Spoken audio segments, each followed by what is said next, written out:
සුබ දවසක් වේවා කියා පිළිගන්නවා පෙරේරා ප්ලාන්ට් සමග එකතු වෙලා ඉන්න ඔයාලා සියලු දෙනාම.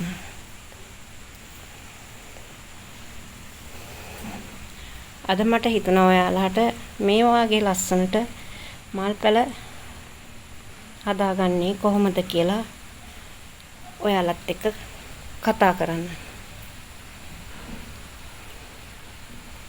බලන්නකෝ මේ හැම ගහකම ලස්සනට පැල තියෙන හැටි. එක පැලයක පැල 3-4ක් තියෙනවා.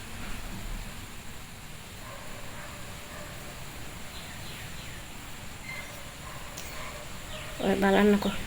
ඔයාලට පේනව නේද?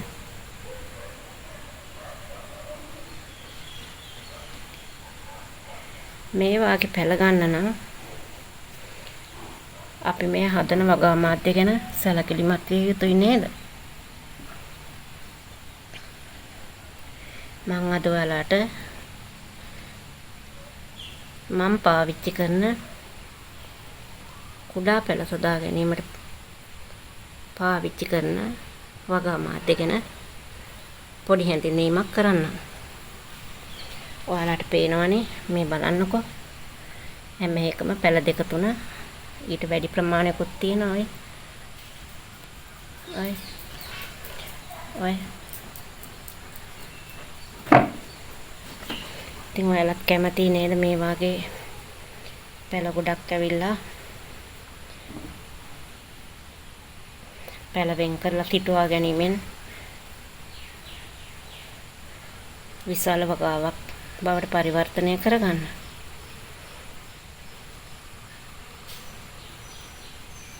දැන් ඔයාලා දුටුවා නේද? මේ පැලවල තියෙන නිරෝගීභාවය.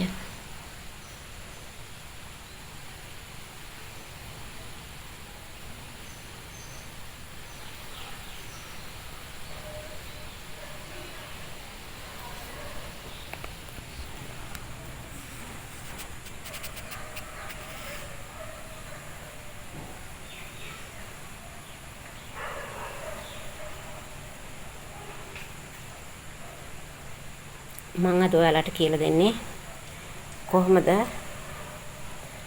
ඇන්තෝරියම් පැලයක් පඳුරු දමන ආකාරයට නිවැරදිව ඒව සිටුවා ගන්නේ කියලා.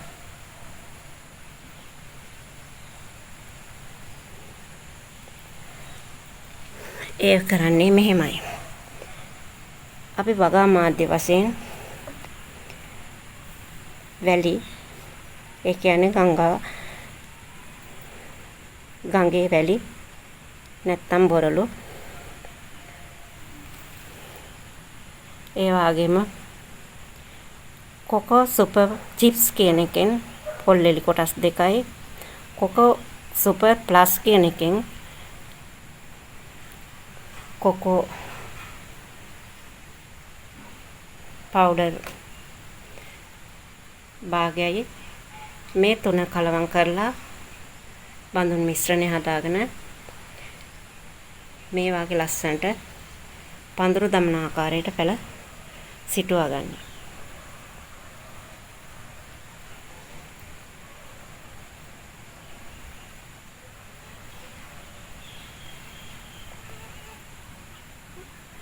ඔයාලට පේනව නේද? මේ සාකවල තියෙන නිරෝගීකම. ඒ නිරෝගීකමේ රහස නම් මම භාවිතා කරන වගා මාධ්‍යයි. ඒ වගා මාධ්‍ය හරියට කලවම් කරලා සිටවන මල් බඳුනට තමයි පැලේ තබා නැවතත් මාධ්‍ය දමන්න. ඊට උඩින් ඔස්මොකොට් N+ එකෙන් පොහොර කැට 10ක් 15ක් වටේ විසිරුවා හරින්න. ඊට පසුව ඔබට එම පොහොර කැට ටික වසා ගැනීමට පුළුවන්. ඒටත් ඒ අපි පාවිච්චි කරන වගා මාධ්‍ය දාලා එය නිවැරදි ආකාරයෙන් වසා ගන්න. ඊට පස්සේ මාස 3-4ක් යනකොට මේ ආකාරයට නිරෝගීව මේ අපේ වගා බඳුන පිරෙන්නම පැල දාලා ලස්සනට මල් ගස් ටික වැඩෙන අයුරු ඔයාලට දැක ගන්න පුළුවන්.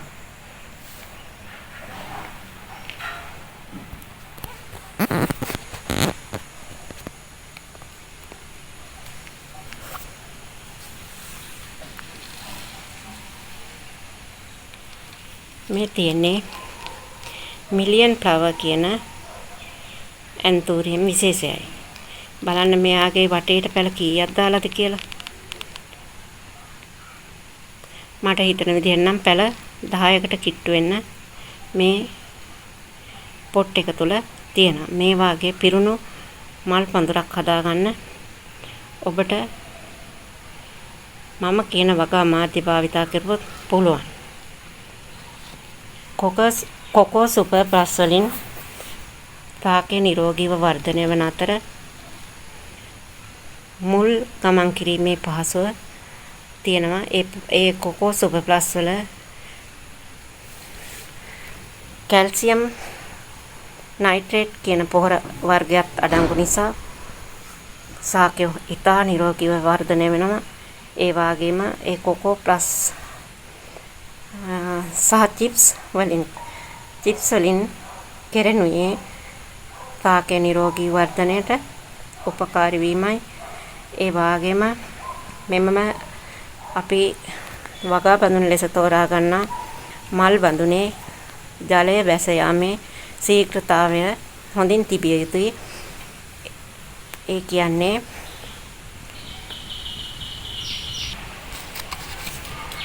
මෙන්න මේ වාගේ සිදුරු සහිත මල් බඳුනක් නම් වඩාත් යෝග්‍යයි. මොකද මේ දිනවල අධික වැසි නිසා මුල් කුණු වෙලා දිලීර රෝග එන්න පුළුවන්. මේ වාගේ ජලය බැස යන හොඳින් සිදුරු තියෙන මල් පෝච්චියක් පාවිච්චි කරනවා නම් දිලීර රෝග අවම කරගන්න පුළුවන්.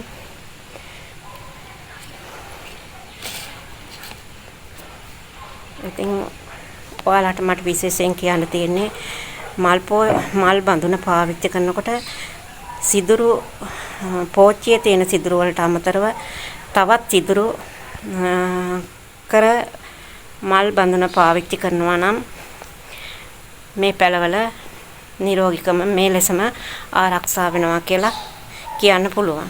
ඉතින් මම ඔයාලට කියන්නේ මේ දවස්වල අධික වැස්ස නිසා ඇන්තූරියම් පැල මැරෙන නිසා ඔයාලත් මල් පෝච්චි වල සිදුරු ගැන සැලකිලිමත් වෙලා ඒවට යොදන වැලි ප්‍රමාණය වැඩි කරගෙන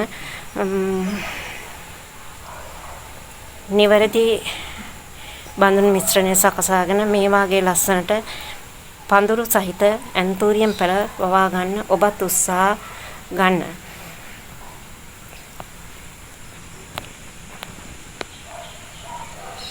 ඔබ සාකයක් සිටුවීම සඳහා කොකෝ සුපර් ප්ලස් පාවිච්චි කරනවා නම් කොකෝ සුපර් චිප්ස් පාවිච්චි කරනවා නම් ඒවා නැවත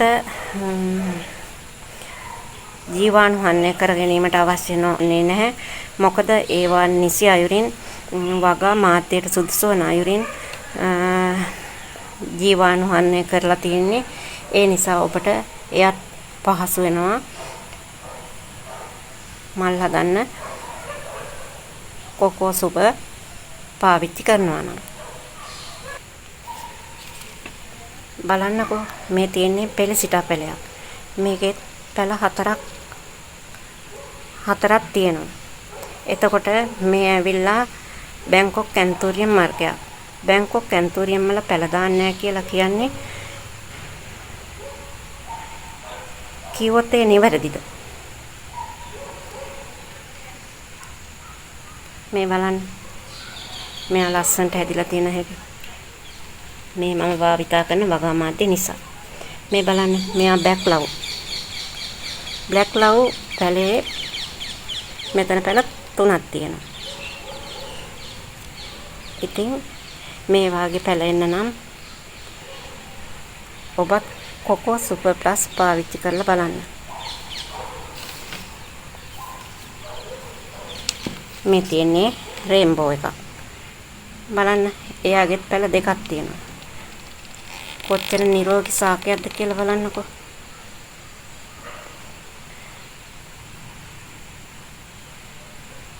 රේන්බෝ කියන්නේ බැංකොක් ඇන්තෝරියම් තමයි.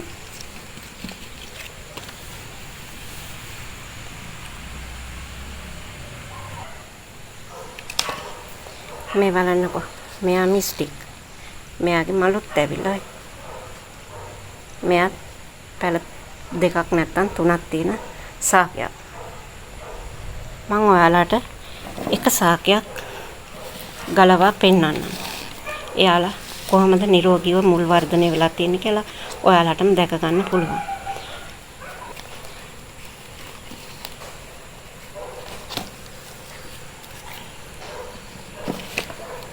මේ බලන්නකෝ. මම පෙන්නන්නම් ඔයාලට දැන් මගේ මේ වගා බඳුන් මිශ්‍රණය නිසා කොහොමද නිරෝගීව මුල් වර්ධනය වෙලා තියෙන්නේ කියලා. ඔය බලන්නකෝ. ඔය පේනවද මූල පද්ධතියේ තියෙන ලස්සන. මුල් කුණු වෙලා එහෙම නැහැ. ඔය මේ ඇන්තෝරියම් පැලේ හදලා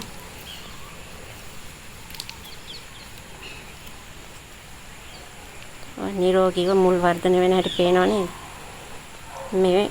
මෙයත් පැල දෙකක ඇන්තෝරියම් පැලයක්. මේ පැල දාන්නේ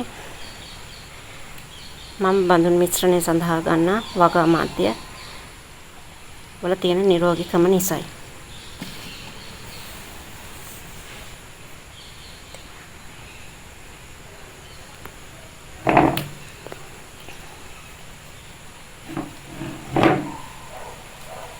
ඉතින් යාළුවනේ මේ පේන්නේ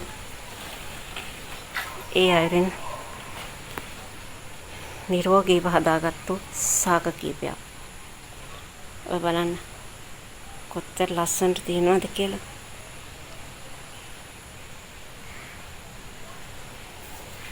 පේනව නේද යාළුවනේ?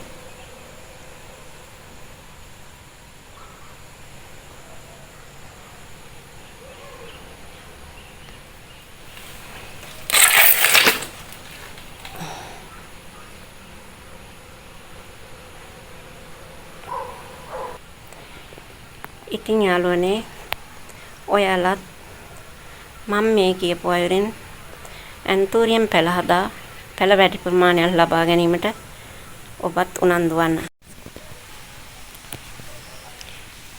බලන්නකෝ මේ පැලේ දිහා. මම මේ